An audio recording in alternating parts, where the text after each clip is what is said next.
अस्सलाम वालेकुम दोस्तों, उम्मीद है आप सब खैरियत से होंगे। दोस्तों, आज हम जिस टॉपिक के ऊपर बात करेंगे वो है वसीयत यानी विल, कि पाकिस्तान में और इस्लाम में वसीयत का क्या कानून है। दोस्तों, इस हवाले से मोहम्मडन लॉ का जो सेक्शन है 115, 16 और 17 और 18 है, वो डील करता है विल को यानी वसीयत को,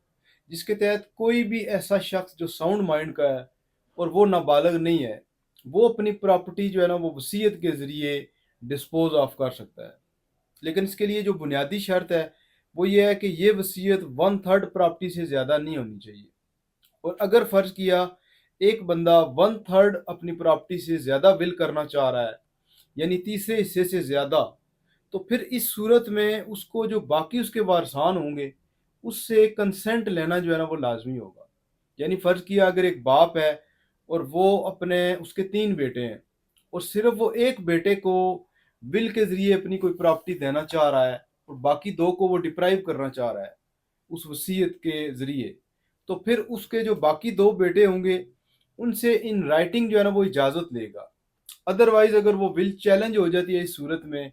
तो फिर उसकी डेथ के बाद तो वो जो बेटा वन थर्ड की हद तक जो है ना वो लेने का हकदार होगा। इससे बाकी जो होगी वो बाकी जो बेटे होंगे उनमें तकसीम हो जाएगी। अच्छा, इस हवाले से एक इम्पॉर्टेंट बात जो है ना वो ये है कि लॉ कहता है कि किसी किस्म का इसमें कोई फॉर्म नहीं है, कोई प्रिस्क्राइब फॉर्म नहीं है कि जिसकी तहत ये तैयार होनी चाहिए। ये आइदर जो है ना वो वर्बली भी हो सकती है और इन राइटिंग भी हो सकती है। लेकिन मेरी सजेशन या एडवाइस आपको ये है कि जब भी ऐसी कोई सिचुएशन अराइज हो तो आप जो है ना वो लाजमी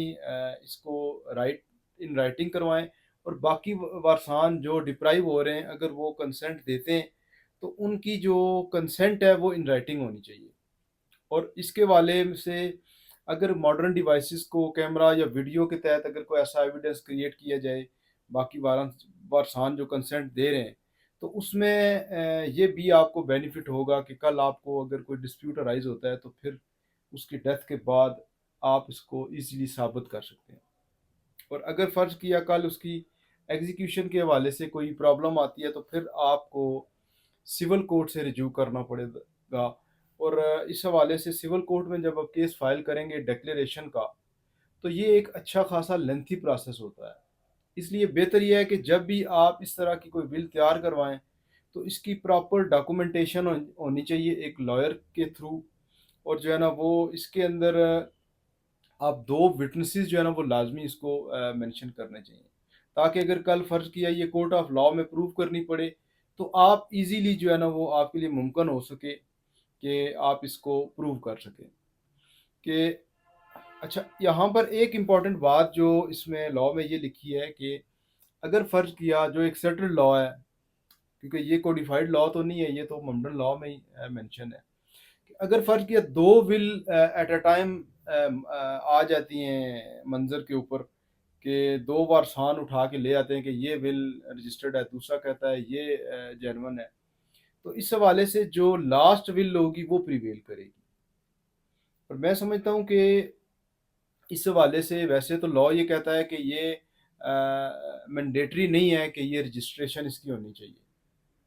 लेकिन जो हालात आजकल जा रहे हैं, जिस तरह प्रॉपर्टी की कीमतें हैं या जिस तरह लिटिगेशन कोर्ट्स में चल रही है, तो बेहतर ये है कि आप जो है ना वो इसको लाजमी रजिस्टर करवाएं, प्रॉपर एक लॉयर के थ्रू आप इसको तैयार करवाएं, ड्राफ्ट होनी चाहिए। उसके बाद विटनेसेस उसके ऊपर साइन करने चाहिए और एक एग्जीक्यूटर होना चाहिए जिसके कब्ज़े में उसको दे देनी चाहिए ये विल, कि आपकी डेथ के बाद ये बंदा इस विल को एग्जीक्यूट करे और जो प्रॉपर्टी इसमें लिखी गई है या डिलीवर की जाएगी उसको कल जो है ना वो आपकी डेथ के बाद वो डिलीवर करे। तो विटनेसेस जो है ना वो इसके ऊपर लाजमी है। और दोस्तों, अगर विल के वाले से वसीयत के वाले से किसी किस्म का कोई आपको विल तैयार करवानी है या रजिस्ट्रेशन इसकी करवानी है